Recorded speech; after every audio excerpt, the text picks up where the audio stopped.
কিছুদিন আগে আমি একটা পুডিং বানিয়েছিলাম। এটা খেতে এত বেশি মজার হয়েছে যে আমার স্বামী পুডিংটা খাওয়ার সাথে সাথেই তাকে আরও একটা এমন মজার পুডিং বানিয়ে খাওয়ার জন্য রিকোয়েস্ট করেছে।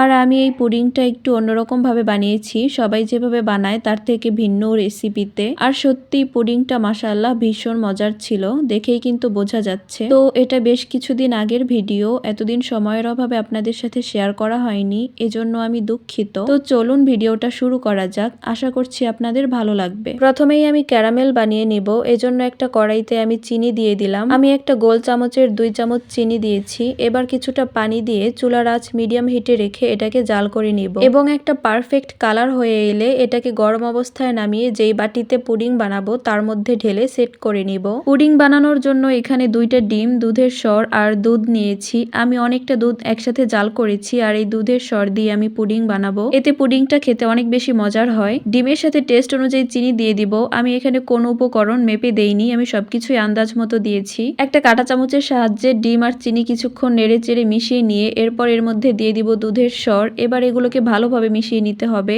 আর হ্যাঁ, এই দুধের সরটাই ছিল আমার পুডিং এর স্পেশাল ইনগ্রেডিয়েন্টস। এটা সাধারণত সবাই দেয় না, তবে আমি দেই। এটা দিলে খেতে অনেক বেশি মজার হয়, এজন্য আমি এটা দেওয়ার জন্য সবসময় চেষ্টা করি। আর যদি একান্তই না দিতে পারি তাহলে আমি গুঁড়ো দুধটা ব্যবহার করি। ডিমের সাথে দুধের সরটা ভালোভাবে মিক্স করা হয়ে গেলে আমি এখানে 1 বাটি দুধ দিয়েছি। আর দুধটা কিন্তু একেবারেই ঠান্ডা অবস্থায় দিয়েছি। দুধ দেওয়ার পরে আর বেশি মেশানোর প্রয়োজন নেই।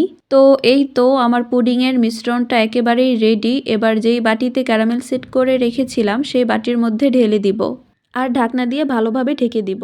তো এটাকে ভালোভাবে সেট করা হয়ে গিয়েছে, এবার কুক করে নেওয়ার পালা।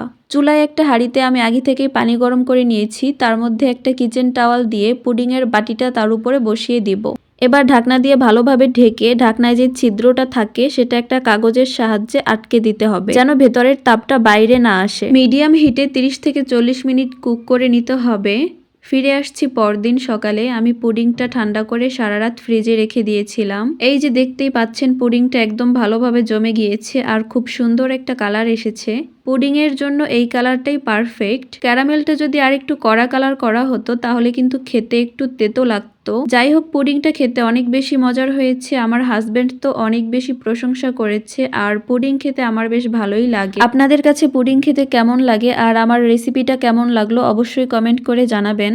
আর আপনারা যারা আমার ভিডিও রেগুলার দেখেন তাদের জন্য আমার অন্তরের অন্তঃস্থল থেকে অনেক অনেক দোয়া এবং ভালোবাসা। আশা করছি সবসময় আমাকে এইভাবে সাপোর্ট করবেন। তো আজকের ভিডিওটি এ পর্যন্তই, দেখা হয়ে যাবে নেক্সট কোনো ভিডিওতে। ততক্ষণে সবাই অনেক বেশি ভালো থাকবেন, সুস্থ থাকবেন। আল্লাহ হাফিজ, আসসালামু আলাইকুম।